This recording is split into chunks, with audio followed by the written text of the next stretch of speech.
गिलोंड की सभ्यता किस नदी के किनारे विकसित हुई? ऑप्शन है आपके पास चंबल, अहाड़, कांतली और बनास है। राइट आंसर जाएगा साथियों 3 नंबर क्वेश्चन का करेक्ट आंसर क्या जाएगा? बनास है। इसके यहाँ पर है वो डी, बनास नहीं, 13 नंबर क्वेश्चन का सही आंसर क्या जाएगा? बिल्कुल राइट आंसर 13 नंबर क्वेश्चन का सही आंसर आपका बनास ही जाएगा। राइट आंसर है डी आंसर होगा करेक्ट आंसर, गिलोंड सभ्यता।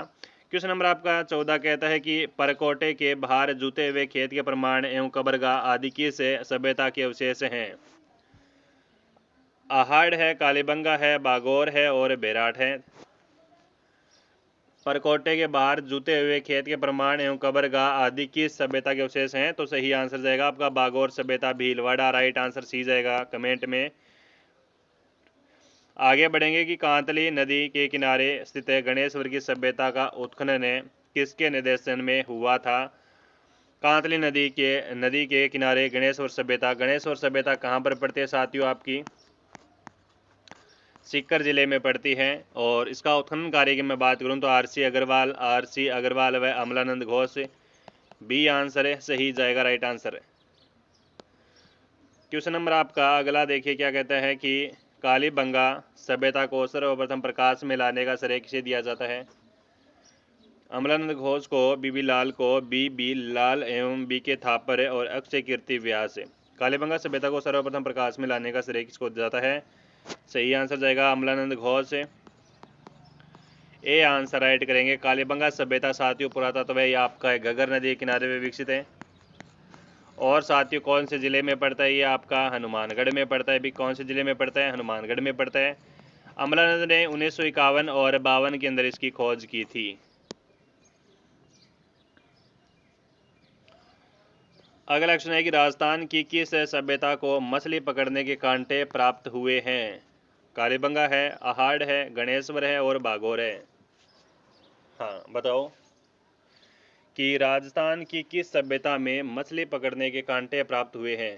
क्वेश्चन नंबर आपका 13 है और इसका सही आंसर कमेंट में देंगे तमाम विद्यार्थी। अगर आपने अभी तक क्लास को लाइक नहीं किया है तो क्लास को लाइक कर दीजिएगा सारे विद्यार्थी। राइट आंसर जाएगा आपका गणेश्वर, सी आंसर होगा गणेश्वर सभ्यता जाएगा इसका आंसर सी। और अगला क्वेश्चन कहता है कि इनमें से कौन सा स्थल लोहा युगीन सभ्यता से संबंधित और नहीं है? डेरा है, जोधपुरा है, विराटनगर है, अहाड़ है। इनमें से कौन सा स्थल लोहा युगीन सभ्यता से संबंधित और नहीं है? Very very most important question है, वेरी वेरी इजी क्वेश्चन है। कर दीजिएगा आंसर कि इसका राइट आंसर क्या जाएगा।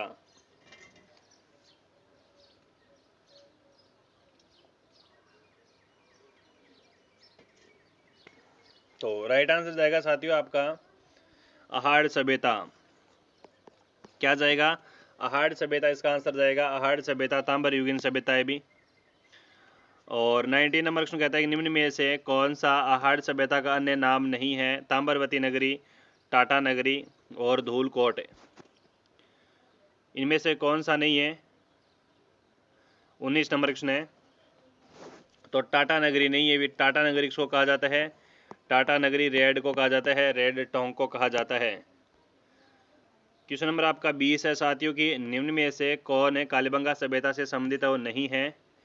अमलानंद घोष है, बीबी लाल है, बीके थापर है, आरसी अग्रवाल है। एक बार तमाम विद्यार्थी और सेशन को शेयर भी कर दो, तमाम विद्यार्थी सेशन को शेयर भी कर दो। और अगर नए बच्चे पधारे हो चैनल पर तो चैनल को सब्सक्राइब जरूर करेंगे भी, है ना? चैनल को सब्सक्राइब जरूर करेंगे। तमाम विद्यार्थियों का मोस्ट वेलकम क्लास के अंदर। क्लास को लाइक कमेंट शेयर जरूर करना। देखिए राइट आंसर आपका भी इसका सही आंसर जाएगा। आरसी अग्रवाल इससे संबंधित नहीं है यहाँ पर, और डी आंसर करेक्ट करेंगे तमाम विद्यार्थी। पेपर का आपका अगला क्वेश्चन कहता है किसके अनुसार राजपूत भारतीय आर्यों की संतान है? कर्नल टॉड है, क्रुक है, पंडित गौरीशंकर ओझा है और चंद्र वरदाई है। बताओ राइट आंसर क्या जाएगा इसका।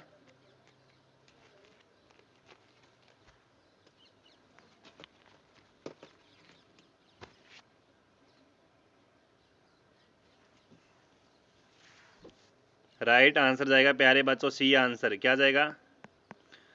सी आंसर सही जाएगा आपका राइट आंसर। राजपूतों की उत्पत्ति अग्निकुंड से बताने वाला से इतिहासकार कौन है भी? यानी पंडित गौरीशंकर ओझा है, चंद्रवरदाई है, पृथ्वीराज राठौड़ है और उपयुक्त से सभी। 2 नंबर क्वेश्चन है कि राजपूतों की उत्पत्ति अग्निकुंड से बताने वाला इतिहासकार कौन है? पृथ्वीराज राठौड़ को कहा जाता है डिंगल भाषा का हैरोंस। हाँ, क्या कहा जाता है? डिंगल भाषा का हैरोंस कहा जाता है। और चंद्रवरदाई इसका सही आंसर जाएगा, बी आंसर होगा। 2 नंबर क्वेश्चन का करेक्ट आंसर क्या जाएगा? बी आंसर इसका सही आंसर करेक्ट होगा आपका। क्वेश्चन नंबर आपका 3 देखिए कि निम्न में से किसने राजपूतों की उत्पत्ति किसी विदेशी ब्राह्मण से बताई है? किसी विदेशी ब्राह्मण से बताई है, बताओ, करो आंसर।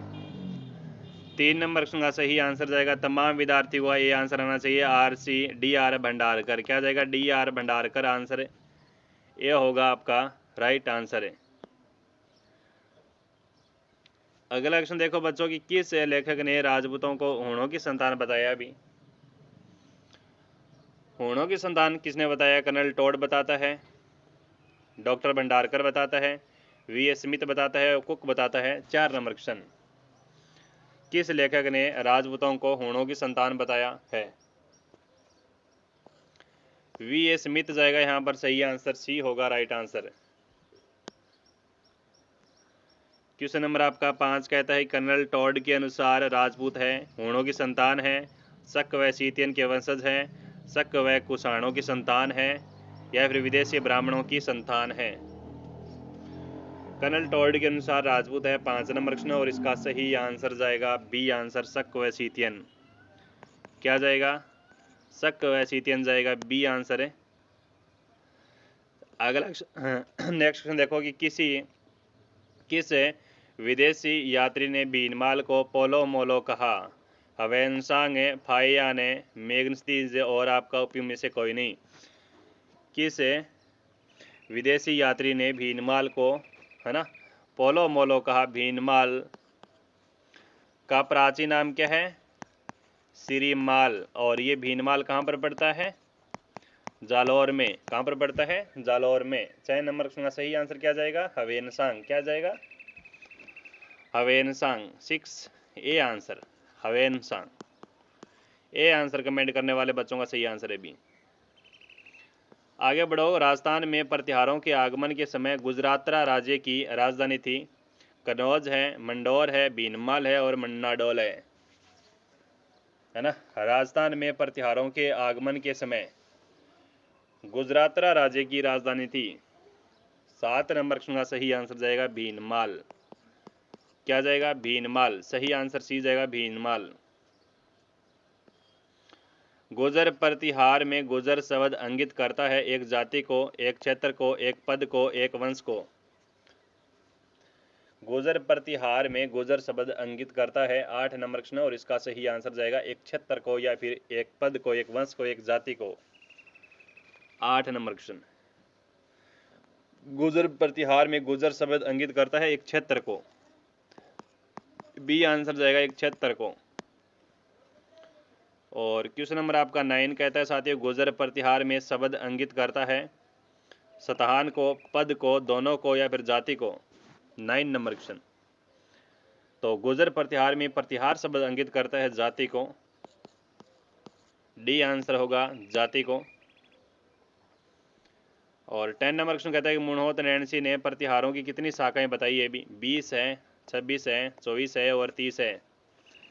मुणहोत नैन्सी ने प्रतिहारों की कितनी शाखाएं बताई है? 10 नंबर का सही आंसर जाना चाहिए आपका बी आंसर, 26 है। क्वेश्चन नंबर आपका 11 देखिए क्या कहता है साथियों, मंडौर के प्रतिहारों के संबंध में जानकारी किस शिलालेख में मिलती है? जोधपुर, गटियाड़ा, बौद्ध है, कोई नहीं। राइट आंसर जाएगा आपका सी आंसर है, राइट आंसर होगा सी इज द करेक्ट आंसर है।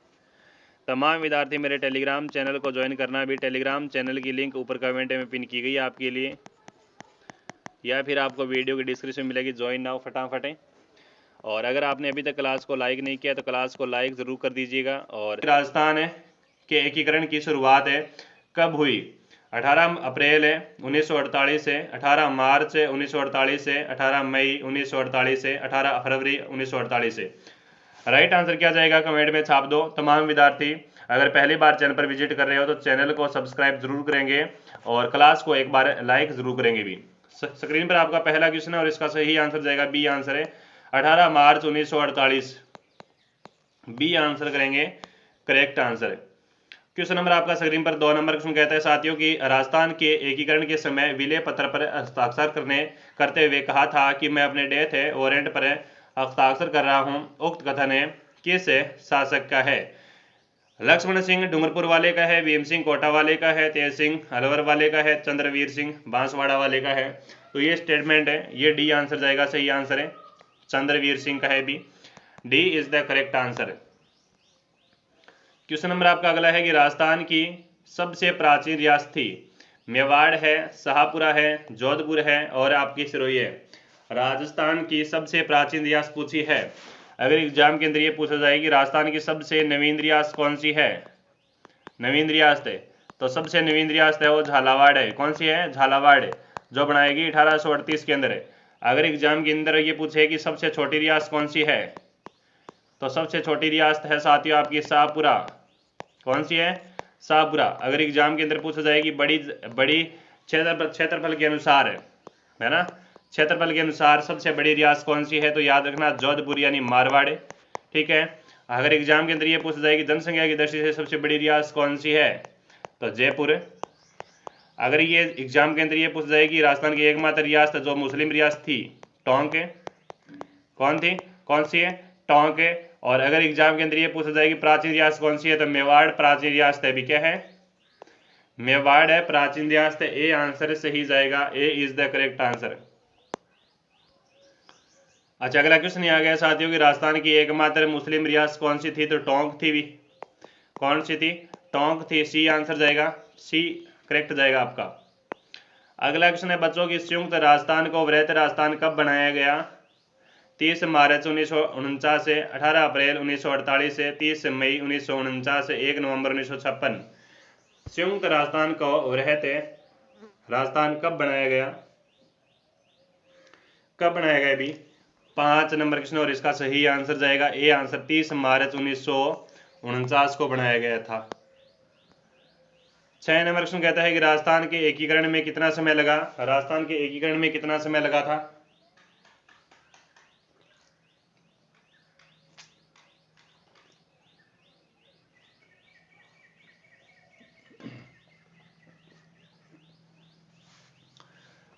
राजस्थान के एकीकरण में समय लगता है साथियों 8 है वर्ष 7 माह और 14 दिन का समय लगता है। डी आंसर सही जाएगा। राइट आंसर आपका।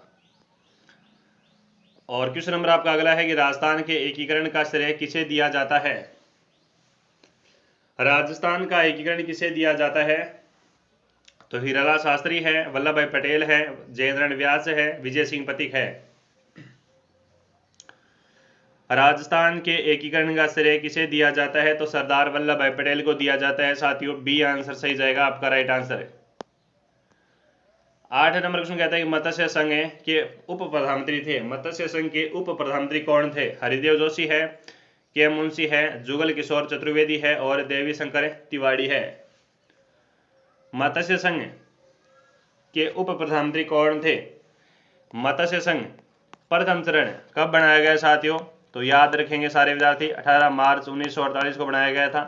और इसकी राजधानी भी याद रखेंगे भी अलवर को बनाया गया था। ठीक है। सी आंसर जाएगा यहाँ पर Jugal Kishore Chaturvedi. C answer C जाएगा। उप प्रधानमंत्री बनाया गया था राज प्रमुख उदय भान सिंह को बनाया जाता है और प्रधानमंत्री शोभाराम कुमावत को बनाया जाता है। 9 नंबर क्वेश्चन है कि स्वतंत्रता के समय राजस्थान में कितनी रियासतें थी? 18 है, 19 है, 20 है और 21 है। स्वतंत्रता के समय राजस्थान में कितनी रियासतें थी? 9 नंबर क्वेश्चन है। राइट आंसर जाएगा बी आंसर है। 19 रियासतें थी। कितनी रियासतें थी? 19 रियासतें थी। बी आंसर सी जाएगा।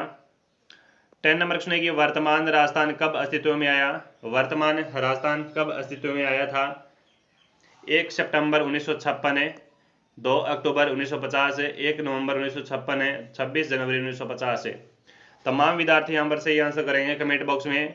और अगर आपने अभी तक क्लास को लाइक नहीं किया है तो सेशन को लाइक जरूर करिएगा, अभी सेशन को लाइक जरूर करना है। और हमारा 10 नंबर सुना सही आंसर जाएगा 1 नवंबर 1956। 1 नवंबर 1956 जाएगा सही आंसर, सी राइट आंसर होगा आपका। राजस्थान के पूर्ण एकीकरण के समय अर्थात 1 नवंबर 1956 को राजस्थान के जिले कितने थे भी?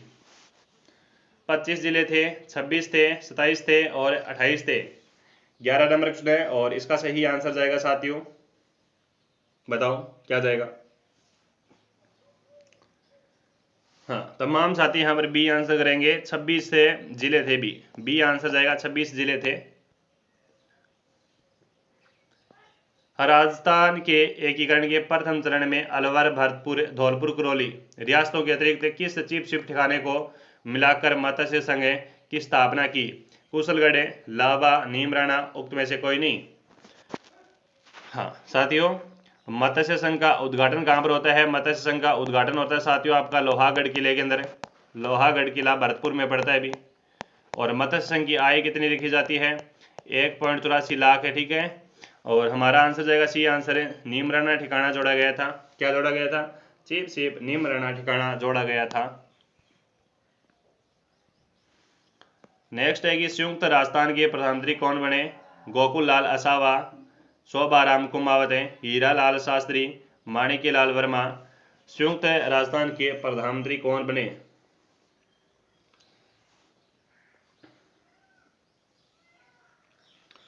संयुक्त राजस्थान के प्रधानमंत्री कौन बनते हैं? अभी माणिक्य लाल वर्मा बनते हैं। कौन बनते हैं? संयुक्त राजस्थान के प्रधानमंत्री बनते हैं माणिक्य लाल वर्मा। डी आंसर, माणिक्य लाल वर्मा। क्वेश्चन नंबर आपका अगला कहता है 26 जनवरी 1950 को राजस्थान में जिस रियासत का विलय हुआ वह थी? सिरोही है, प्रतापगढ़ है, बूंदी है और झालावाड़ है। 12 नंबर क्वेश्चन, 14 नंबर क्वेश्चन है, बताओ। यानी 26 जनवरी 1950 को राजस्थान में जिस रियासत का विलय हुआ था वह थी सिरोही थी बच्चों। क्या थी? सिरोही थी। ए आंसर सी जाएगा, सिरोही। आगे बढ़ेंगे कि स्वतंत्रता प्राप्ति के बाद राजस्थान में सबसे प्राचीन व सबसे नवीन रियासत कौन सी थी? है ना, Shahpura, Jaisalmer, Mewar, Jhalawar, Marwar, mount Abu, Jodhpur, Ajmer. 15 number question है, स्वतंत्रता प्राप्ति के बाद राजस्थान में सबसे प्राचीन और सबसे नवीन रियासत कौन सी थी? ये क्वेश्चन आपका है, बताओ, करो आंसर। तो 15 नंबर क्वेश्चन सही आंसर साथियों जाएगा आपका, सबसे प्राचीन रियासत है तो मेवाड़ है और सबसे नवीन रियासत है वो झालावाड़ है। बी आंसर आपका राइट आंसर होगा। नेक्स्ट क्वेश्चन है कि राजस्थान के एकीकरण के चतुर्थ चरण को किस नाम से जाना जाता है? संयुक्त राजस्थान, संयुक्त वृहत राजस्थान, राजस्थान संघ और वृहत राजस्थान। राजस्थान के एकीकरण के चतुर्थ चरण को किस नाम से जाना जाता है? ये क्वेश्चन आपका करिएगा कमेंट में आंसर, करिएगा कमेंट में आंसर। अगर आपने अभी तक क्लास को लाइक नहीं किया तो क्लास को लाइक जरूर करिएगा। और चैनल पर अगर पहली बार विजिट कर रहे हैं तो चैनल को सब्सक्राइब जरूर करना ताकि आपकी अगली क्लास मिस ना हो। डी आंसर हमारा सही आंसर जाएगा वृहत राजस्थान। डी आंसर सी जाएगा वृहत राजस्थान। नेक्स्ट क्वेश्चन है कि शंकर राय देव कमेटी की सिफारिश पर कौन सा संघ बना? मत्स्य संघ है, पूर्वी राजस्थान है, संयुक्त राजस्थान है और संयुक्त वृहत राजस्थान है। शंकर राय देव कमेटी की सिफारिश पर कौन सा संघ बना? तो सही आंसर जाएगा संयुक्त वृहत राजस्थान। डी आंसर करेक्ट जाएगा आपका। नेक्स्ट है कि वृहत राजस्थान संघ के उद्घाटनकर्ता कौन थे? वृहत राजस्थान के उद्घाटनकर्ता कौन थे? ऑप्शंस है आपके पास जवाहरलाल नेहरू, सरदार वल्लभ भाई पटेल, वी.एन. गॉडगिल और आपका हीरालाल शास्त्री। 8 नंबर क्वेश्चन है वृहत राजस्थान संघ के उद्घाटनकर्ता कौन थे? बी आंसर जाएगा सरदार वल्लभ भाई पटेल। बी आंसर जाएगा सही आंसर, सरदार वल्लभ भाई पटेल। क्वेश्चन नंबर आपका 19 कहता है कि राजस्थान की क्षेत्रफल की दृष्टि से सबसे बड़ी रियासत थी? जैसलमेर है, जोधपुर है, उदयपुर है और जयपुर है। 19 नंबर क्वेश्चन है, करिएगा आंसर। राजस्थान की क्षेत्रफल की दृष्टि से सबसे बड़ी रियासत कौन सी थी? वही क्वेश्चन दूसरा पटअप होता है कि राजस्थान की सबसे बड़ी रियासत जनसंख्या की दृष्टि से कौन सी है? तो मारवाड़ थी, ठीक है, जोधपुर थी, नहीं जयपुर थी, जयपुर, ठीक है। और अगर एग्जाम के अंदर ये पूछा गया कि क्षेत्रफल के अनुसार, तो क्षेत्रफल के अनुसार है वो जोधपुर रियासत सबसे बड़ी थी राजस्थान की।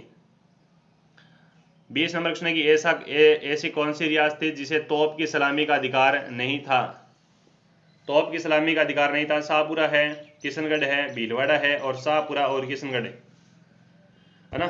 ऐसी कौन सी रियासत थी जिसे तोप की सलामी का अधिकार नहीं था, है ना, नहीं था। कौन सी को नहीं था अभी?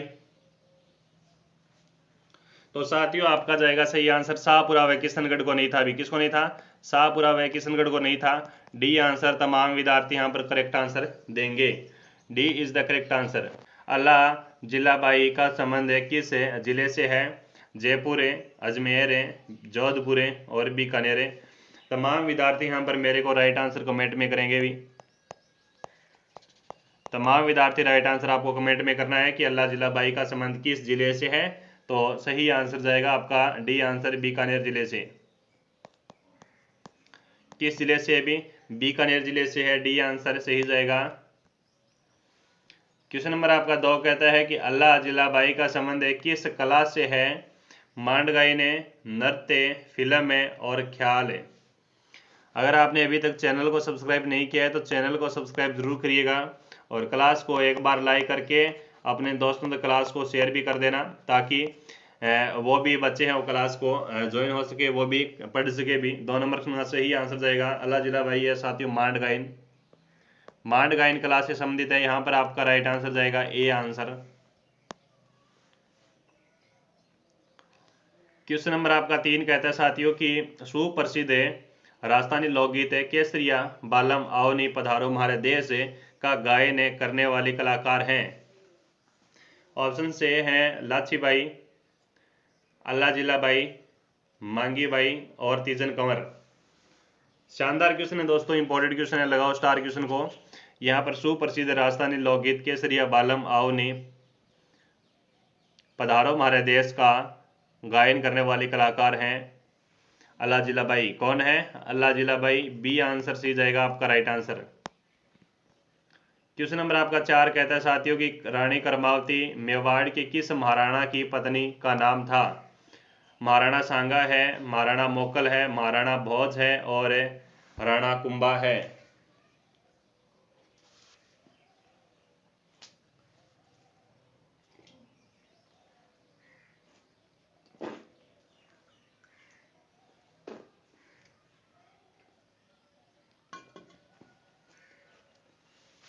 रानी करमावती मेवाड़ के किस महाराणा की पत्नी का नाम था? तो सही आंसर जाएगा महाराणा सांगा की पत्नी का नाम था। ए आंसर सी जाएगा महाराणा सांगा। देखिए करमावती मेवाड़ के अंदर साथियों चित्तौड़ का तीसरा शाखा का क्या करती है? भी कमांड करती है। चित्तौड़ का तीसरा शाखा कब होता है? 1535 में होता है। अटैककारी कौन था? बहादुर शाह था। अभी कौन था? बहादुर शाह जफर। बहादुर शाह था, गुजरात का शासक था। ये गुजरात का शासक था। 1534 में बाघ सिंह के नेतृत्व में केसरिया किया जाता है। रानी करमावती जौहर का नेतृत्व करती है, रानियों का जौहर का नेतृत्व करती है, ठीक है। उस समय मेवाड़ का शासक कौन था? विक्रमादित्य था। भी कौन था? विक्रमादित्य। तो विक्रमादित्य दोस्तों क्या था? नाबालिग कह सकते हैं या फिर कोई लक्षण नहीं थे, ये भी कह सकते हैं। राणा सांगा का अगला बेटा जो शासक बनता है उसका नाम था उदय सिंह। कौन था? उदय सिंह, उदय सिंह। क्वेश्चन नंबर आपका 5 कहता है साथियों कि ऐसी महिला जिसने पर्दा प्रथा तथा आभूषणों का त्याग करे। बिजोलिया एवं बूंदी के किसान सत्याग्रह आंदोलनों में महिलाओं का नेतृत्व किया। अंजना देवी चौधरी, रामेश्वरी बाई, रामूबाई और Lakshmi Kanwar. 5 number question.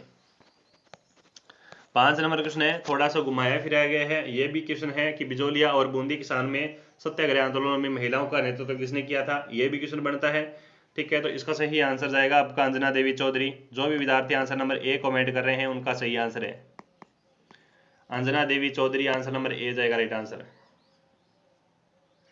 Question number आपका 6 कहता है कांग्रेस के नमक सत्याग्रह 1930 ईस्वी के दौरान 6 मास का कठोर कारावास भुगतने वाली राजस्थान महिला का नाम बताओ। राजस्थान की महिला का नाम बताओ मेरे को।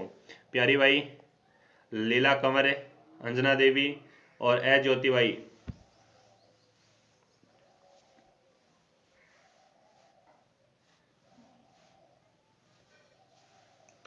कांग्रेस के नमक सत्याग्रह 1930 के दौरान 6 मास का कठोर कारावास से यानी जेल जाने वाली राजस्थान की महिला का नाम क्या था? तो राइट आंसर जाएगा आपका अंजना देवी चौधरी। क्या जाएगा? अंजना देवी चौधरी। सी आंसर से जाएगा राइट आंसर। 7 नंबर प्रश्न है कि गुजरात के शासक बहादुर शाह के आक्रमण के समय मेवाड़ का शासक कौन था? विक्रमादित्य, कुंभा, रतन सिंह और महाराणा सांगा। गुजरात के शासक बहादुर शाह के आक्रमण के समय मेवाड़ का शासक कौन था? तो विक्रमादित्य था। भी कौन था? विक्रमादित्य था। ए आंसर से जाएगा राइट आंसर। विक्रमादित्य को कौन मारता है? विक्रमादित्य की हत्या कर देता है बनबीर। कौन कर देता है? बनबीर हत्या कर देता है। 8 नंबर प्रश्न है कि बहादुर शाह के आक्रमण से मेवाड़ की रक्षा के लिए मुगल बादशाह हुमायूं को राखी किसने भेजी? पर्णवती, कर्मावती, लीलावती और पद्मावती। बहादुर शाह के आक्रमण के समय मेवाड़ की रक्षा के लिए मुगल बादशाह हुमायूं को राखी किसने भेजी थी? कि तू मेरा धर्म का भाई है, मेरी रक्षा करने के लिए आ। लेकिन हुमायूं आया नहीं था। कर्मावती राखी भेजती है लेकिन ये आया नहीं था। तो बाघ सिंह के नेतृत्व में यहाँ पर है और कर्मावती के नेतृत्व में यहाँ पर क्या होता है? साका होता है चित्तौड़ का दूसरा। 9 नंबर प्रश्न है कि जानकी देवी बजाज का संबंध है लक्ष्मणगढ़ सीकर से है, केशवराय पाटन बूंदी से है, चौमुख जयपुर से है और माणकलाव जोधपुर से है। जानकी देवी बजाज का संबंध है 9 नंबर प्रश्न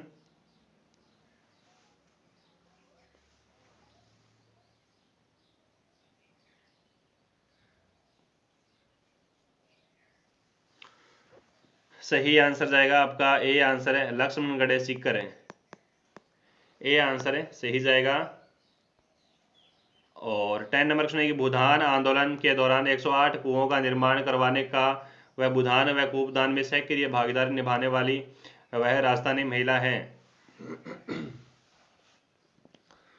जानकी देवी बजाज है, रुक्मणी देवी बजाज है, श्रीकांता व्यास है और जमुना देवी चौधरी है। 10 नंबर प्रश्न का सही आंसर जाएगा ए आंसर है जानकी देवी बजाज है। ए आंसर सही जाएगा जानकी देवी बजाज राइट आंसर होगा। 11 नंबर प्रश्न कहता है कि महाराणा उदय सिंह की धाय माँ कौन थी? सुगुणा धाय, लिच्छमा धाय, पन्ना धाय और हीराबाई। मारवाड़ उदय सिंह की धाय माँ का नाम बताओ। उदय सिंह की मम्मी का नाम क्या था? अभी उदय सिंह की मम्मी का नाम क्या था? उदय सिंह की मम्मी का नाम था कर्मावती। उदय सिंह के पापा का नाम क्या था? राणा सांगा। क्या था? राणा सांगा। उदय सिंह धाय माँ क्या नाम था? पन्ना धाय। सी आंसर जाएगा पन्ना धाय। सी आंसर करेक्ट जाएगा। अगला प्रश्न है कि पन्ना धाय ने अपने पुत्र चंदन का बलिदान देकर आक्रमणकारी बनबीर से किस राजकुंवर की प्राण की रक्षा की थी? कुंवर नारायण, कुंवर उदय सिंह, कुंवर उत्तम सिंह, कुंवर रतन सिंह। पन्ना धाय ने अपने पुत्र चंदन का बलिदान देकर आक्रमणकारी बनबीर से किस राजकुंवर की प्राण की रक्षा की थी? राइट आंसर जाएगा आपका कुंवर उदय सिंह। बी आंसर से जाएगा कुंवर उदय सिंह। और उदय सिंह को बचाकर वहां से कौन से दुर्ग में शरण लेते हैं ये? तो याद रखेंगे कुंभलगढ़ दुर्ग के अंदर वो शरण लेते हैं क्योंकि आप सभी को पता है कि मेवाड़ की संकटकालीन राजधानी कौन सी थी? कुंभलगढ़ थी। नेक्स्ट है कि अपनी सुंदरता के कारण विख्यात रानी पद्मिनी चित्तौड़ की किस महाराणा की पत्नी थी? रतन सिंह है, अमर सिंह है, रायमल है और लक्ष्मण सिंह है।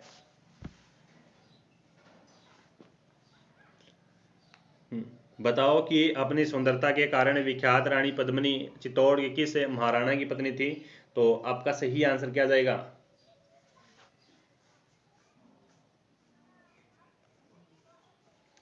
तो राइट आंसर जाएगा साथियों आपका राणा रतन सिंह। राणा रतन सिंह ये आंसर से जाएगा आपका। कमेंट में ये आंसर जाएंगे सभी बच्चे। बिल्कुल राणा नहीं है ये, रावल है, रावल रतन सिंह। क्या है? रावल रतन सिंह है। हाँ, रावल रतन सिंह है। मेवाड़ के अंदर 2 गुटों ने राज किया था। एक ने तो किया था दोस्तों आपकी गोहिलों ने किया था, ठीक है, और एक किया था सिसोदियों ने, ठीक है, सिसोदियों ने किया था। सिसोदिया वाले कहलाए राणा और गोहिल वाले कहलाए रावल। इनकी उपाधि थी ये राणा और रावल, ठीक है, याद रखेंगे, आंसर हम रह जाएगा। और रावल शाखा का अंतिम शासक था वो रावल रतन सिंह था, जो चित्तौड़ के, ठीक है, पहले शाक्य के अंदर वो शहीद हो जाता है। आगे बढ़ेंगे कि अलाउद्दीन खिलजी ने चित्तौड़ पर आक्रमण कब किया? 1301 में, 1303 में, 1305 में, 1311 में। अलाउद्दीन खिलजी ने चित्तौड़ पर आक्रमण कब किया था? चित्तौड़ अलाउद्दीन खिलजी चित्तौड़ को जीतने से पहले दोस्तों 1301 के अंदर है वो चित्तौड़ रण रणथंभौर को जीत लेता है। किसको जीत लेता है? रणथंभौर को जीत लेता है और हमीर को हरा देता है अलाउद्दीन खिलजी, ठीक है। 1303 के अंदर है, यहाँ पर आपका बी आंसर जाएगा, राइट आंसर है। अलाउद्दीन खिलजी चित्तौड़ पर आक्रमण करता है। चित्तौड़ का पहला शाखा होता है 1303 के अंदर, प्रथम शाखा। शासक कौन था? रावल रतन सिंह था और पद्मनी के नेतृत्व में जौहर होता है। और साथियों केसरिया का नेतृत्व है रावल रतन सिंह के 2 सेनापति भी करते हैं, गौरा और बादल, गौरा और बादल, ठीक है। तो ऑप्शन नंबर आपका बी आंसर सही जाएगा, राइट आंसर है। आगे बढ़ेंगे कि गौरा और बादल चित्तौड़ के किस शासक के वीर सैनिक थे? तो रतन सिंह जाएगा आपका बी आंसर, रतन सिंह। आगे बढ़ेंगे कि चित्तौड़ का प्रथम शाखा किस सन में हुआ था? 1303 में होता है, सी आंसर जाएगा। नेक्स्ट है कि पद्मनी की कथा का रोचक वर्णन ग्रंथ पद्मावत के रचनाकार कौन है? मलिक मोहम्मद जायसी, रहीम, अल्लाह बख्श और कबीर। पद्मावत लिखी गई साथियों 1540 में, ठीक है। कौन लिखता है? मलिक मोहम्मद जायसी लिखता है, मलिक मोहम्मद जायसी लिखता है। ये राइटर साथियों आपका कहाँ का है? यूपी का राइटर है भी। आगे बढ़ेगी वनस्थली विद्यापीठ कहाँ स्थित है? निवाई टोंक में है, नौहर हनुमानगढ़ में है, नंदबाई भरतपुर में है, सागवाड़ा डूंगरपुर में है। वनस्थली विद्यापीठ कहाँ स्थित है? 18 नंबर क्वेश्चन। तो सही आंसर जाएगा साथियों आपका निवाई टोंक, ए आंसर। तमाम विद्यार्थी कमेंट में आंसर देंगे, ए आंसर सही जाएगा। नेक्स्ट है कि वनस्थली विद्यापीठ टोंक के संस्थापक माने जाते हैं जयनारायण व्यास जी हैं, टीकाराम पालीवाल है, रामनारायण चौधरी है और हीरालाल शास्त्री है। वनस्थली विद्यापीठ टोंक के संस्थापक माने जाते हैं आपकी हीरालाल शास्त्री, डी आंसर है सही जाएगा आपका, डी आंसर करेक्ट जाएगा आपका। क्वेश्चन नंबर आपका 20 कहता है साथियों पूर्व मुख्यमंत्री हीरालाल शास्त्री की धर्मपत्नी श्रीमती रतन शास्त्री का जन्म स्थल बताओ। हाँ, जन्म स्थल बताओ, फटाफट बताओ।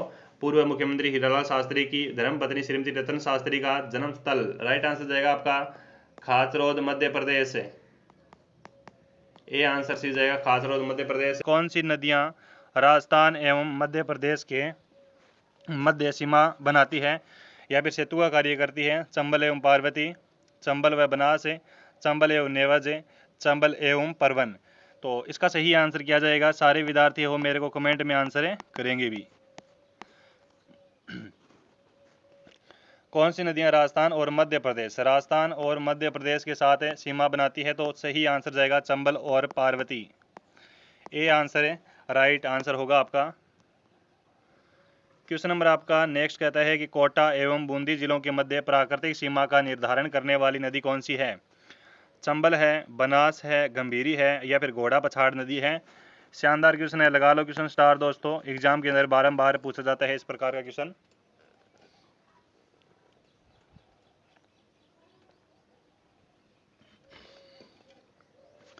कोटा एवं बूंदी जिलों के मध्य प्राकृतिक सीमा का निर्धारण करने वाली नदी है, तो सही आंसर जाएगा आपका चंबल। क्या जाएगा? चंबल जाएगा, ए आंसर है, सही होगा आपका, राइट आंसर है।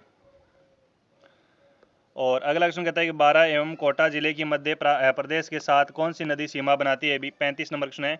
तो पार्वती है, चंबल है, काली सिंध है और आहू है। हाँ, बताओ कि 12 एवं कोटा जिलों की मध्य प्रदेश के साथ कौन सी नदी ये आपकी सीमा बनाती हैं? तो राइट आंसर 35 का रह जाएगा आपका पार्वती नदी। क्या जाएगा? पार्वती नदी जाएगा, ए आंसर है, सही जाएगा आपका। अगला क्वेश्चन है कि काली सिंध नदी सर्वप्रथम राज्य के किस जिले में प्रवेश करती है? भीलवाड़ा, झालावाड़, कोटा और बारा। काली सिंध नदी सर्वप्रथम राज्य के किस जिले में प्रवेश करती है? Very very most important question है दोस्तों, करिएगा आंसर। अगर आपने अभी तक क्लास को लाइक नहीं किया है तो क्लास को लाइक ज़रूर करिएगा और अपने दोस्तों तक क्लास को एक बार शेयर ज़रूर कर देना। अभी काली सिंध नदी सर्वप्रथम राज्य किस जिले में प्रवेश करती है? झालावाड़ में प्रवेश करती है। अभी बी आंसर जाएगा झालावाड़। अगला क्वेश्चन देखो,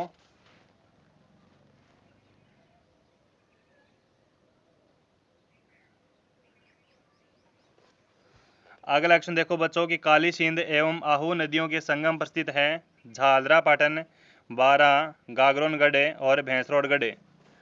शानदार क्वेश्चन है दोस्तों, बताओ कि काली सिंध एवं आहू नदियों के संगम पर स्थित कौन सा है?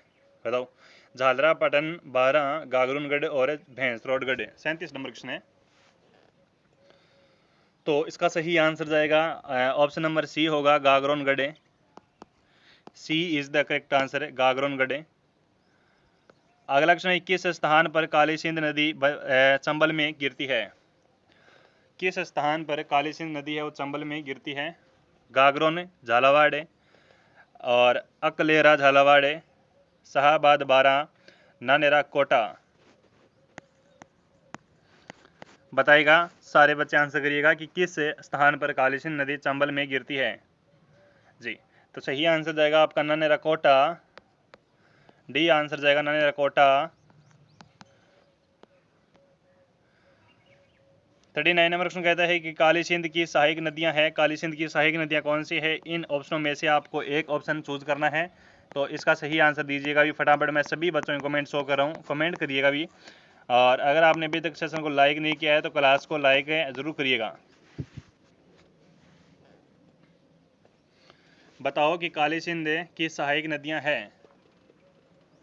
दमदार क्वेश्चन है बच्चों।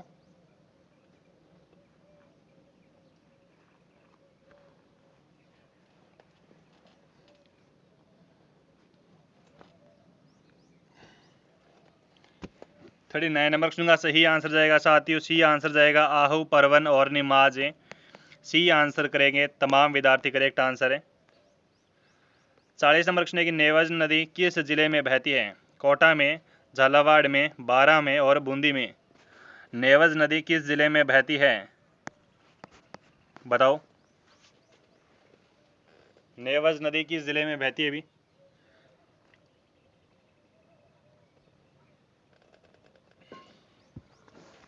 और सारे विद्यार्थी कमेंट में आंसर करिएगा। क्लास को एक बार लाइक जरूर कर दीजिएगा। अभी क्लास को लाइक, कमेंट, शेयर जरूर करिएगा।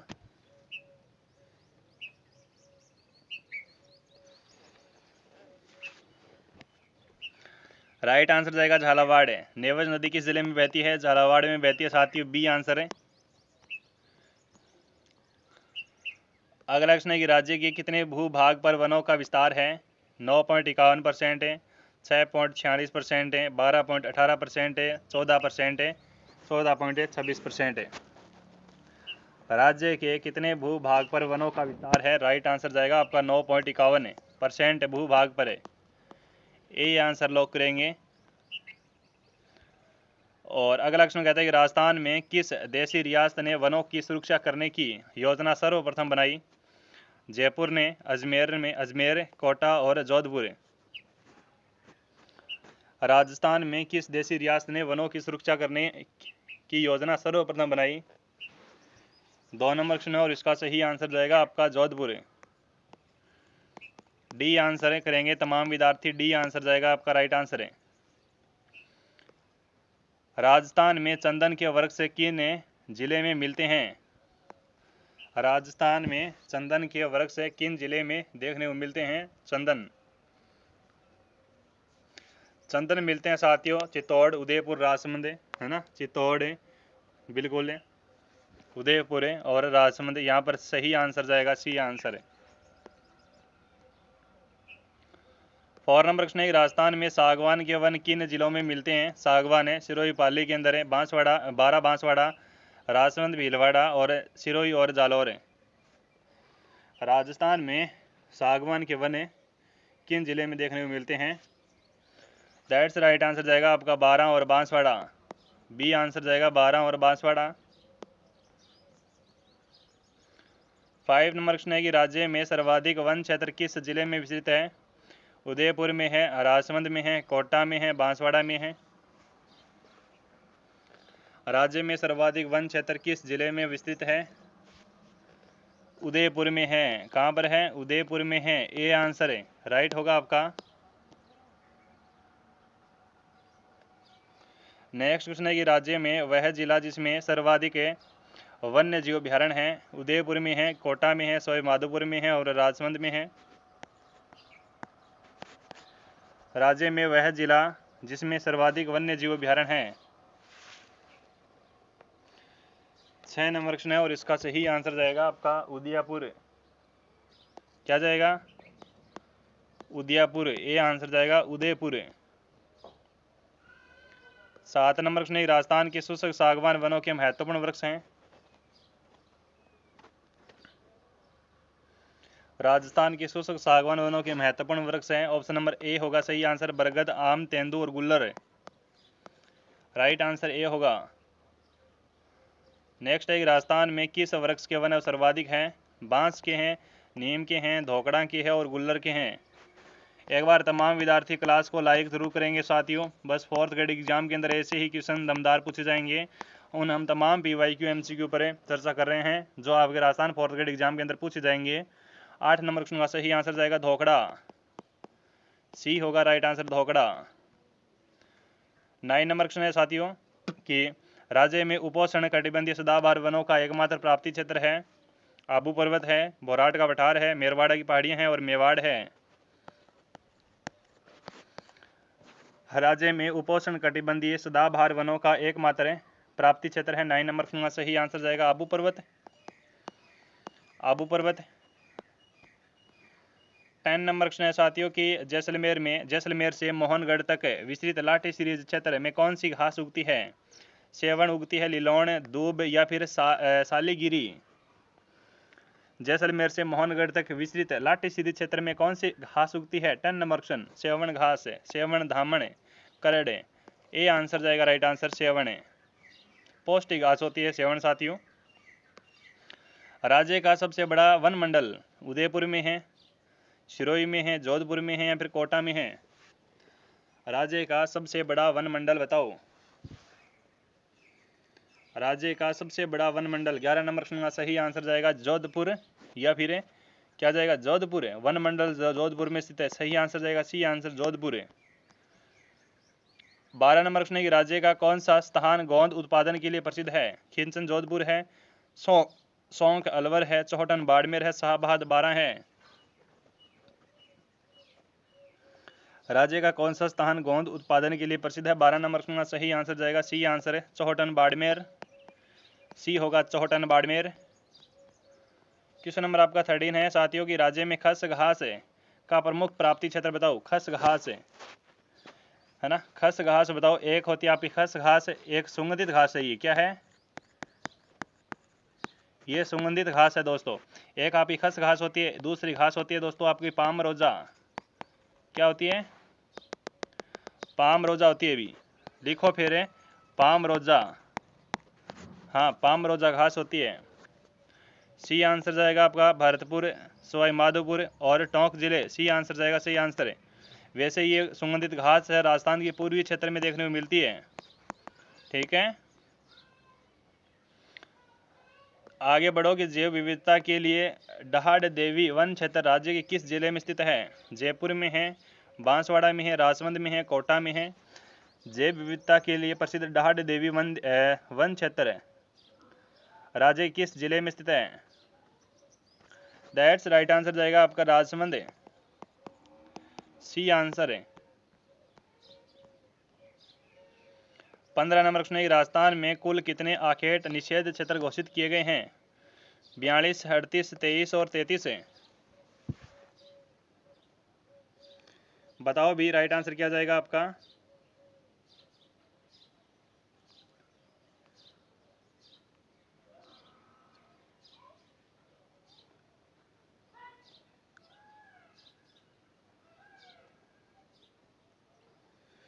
हाँ जी, 15 नंबर प्रश्न का सही आंसर जाएगा 33, डी आंसर होगा 33।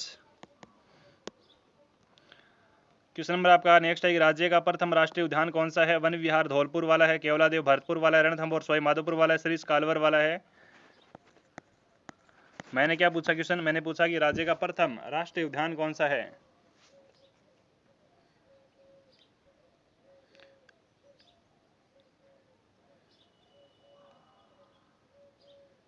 बिल्कुल सही आंसर क्या जाएगा आपका?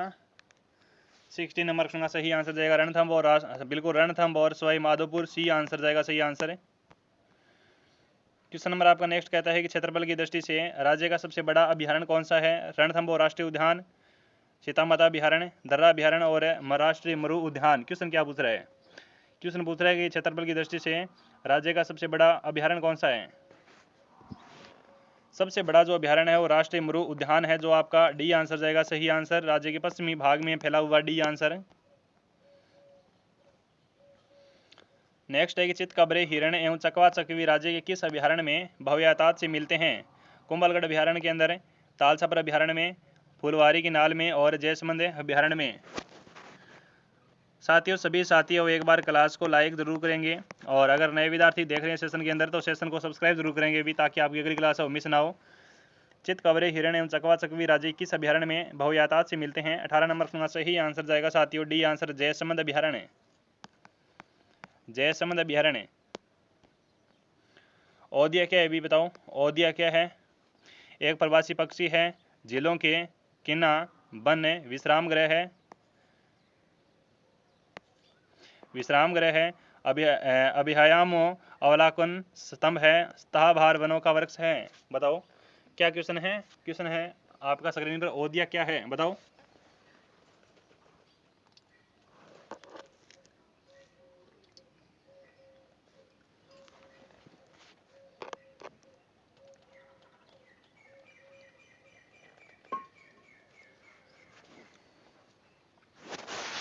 नाइनटीन नंबर क्वेश्चन है औदिया साथियों, सी आंसर जाएगा। अभ्यायामों में अवलोकन स्तंभ, सी आंसर जाएगा, सही आंसर है।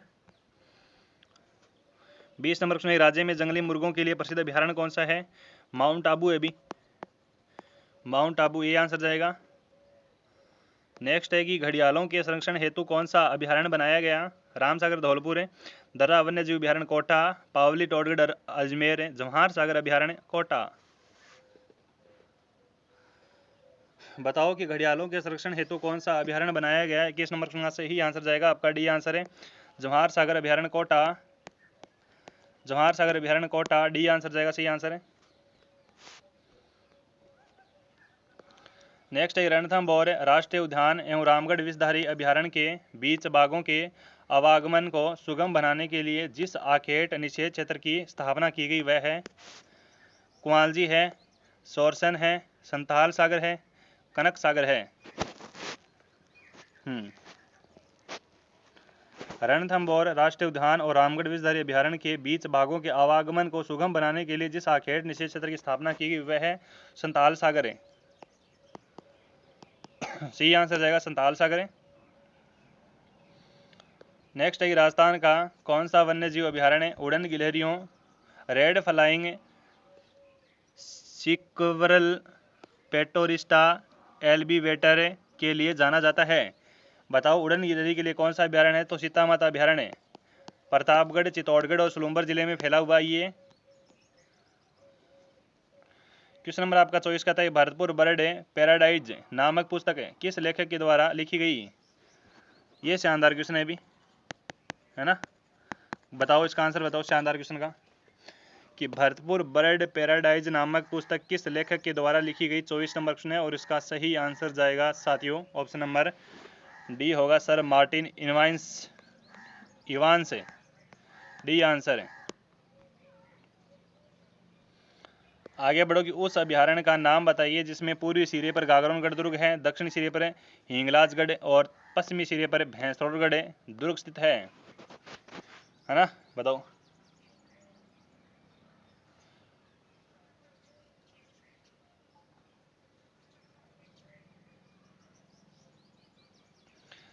जवाहर सागर अभ्यारण्य है, शेरगढ़ अभ्यारण्य है, राष्ट्रीय चंबल अभ्यारण्य है और दर्रा अभ्यारण्य है। उस अभ्यारण्य का नाम बताइए जिसके पूर्वी सिरे पर तो गागरनगढ़ दुर्ग है और दक्षिणी सिरे पर हिंगलाजगढ़ है, पश्चिमी सिरे पर भैंसरोडगढ़ स्थित है। तो बीच में कौन सा पड़ेगा? बीच में पड़ेगा आपका दर्रा अभ्यारण्य कोटा। डी आंसर है, दर्रा अभ्यारण्य कोटा। डी आंसर होगा, सही आंसर है। नेक्स्ट है, राजस्थान का प्रथम जैविक उद्यान बताओ। नाहरगढ़ है, आकल है, वन विहार है, शेरगढ़ है। राजस्थान का प्रथम जैविक उद्यान है 27 नंबर क्वेश्चन। सही आंसर जाएगा आपका नाहरगढ़। क्या जाएगा? नाहरगढ़ जयपुर, ए आंसर जाएगा, राइट आंसर है। और 28 नंबर प्रश्न, राजस्थान वन एवं जैव विविधता परियोजना कब प्रारंभ की गई? 2001 में, 2002 में, 2003 में और 2004 में। राजस्थान वन एवं जैव विविधता परियोजना कब प्रारंभ की गई? 28 नंबर प्रश्न का सही आंसर जाएगा 2003 में की गई थी। 2003 में, सी आंसर सही जाएगा, 3 में। नेक्स्ट है, निम्न में से वे जिले कौन से हैं जिनमें वन्यजीव संरक्षण स्थल नहीं है?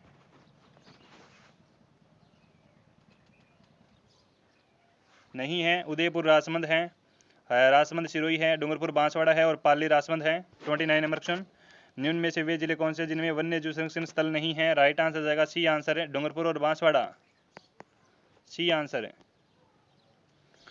क्वेश्चन नंबर आपका 30 है, राज्य में सबसे अधिक आखेट निषेध क्षेत्र किस जिले में स्थित है? बीकानेर में है, जोधपुर में है, जैसलमेर में और नागौर में है। राज्य में सबसे अधिक आखेट निषेध क्षेत्र किस जिले में है? 30 नंबर क्वेश्चन और इसका सही आंसर जाएगा जोधपुर। बी आंसर होगा, जोधपुर करेक्ट जाएगा आपका। जोधपुर राज्य में सबसे अधिक आखेट निषेध क्षेत्र है वो जोधपुर जिले में भी, बी आंसर जाएगा, राइट आंसर। चलिए साथियों, जितने भी विद्यार्थी जुड़े हुए हैं हमारे टेलीग्राम चैनल पर ज्वाइन जरूर करना। टेलीग्राम चैनल की लिंक आपको कमेंट में पिन की गई है, ठीक है। वहाँ से आप टेलीग्राम चैनल जरूर ज्वाइन करेंगे। अगर आपको क्लास अच्छी लगी है तो क्लास को एक बार लाइक जरूर करेंगे और एक बार शेयर जरूर करेंगे। जो पहली बार चैनल पर विजिट करे वो चैनल को सब्सक्राइब करेंगे, ठीक है। हमारे इसी यूट्यूब प्लेटफॉर्म पर आपको राजस्थान चतुर्थ श्रेणी कर्मचारी भर्ती यानी राजस्थान 4th ग्रेड एग्जाम की तैयारी करवाई जाती है।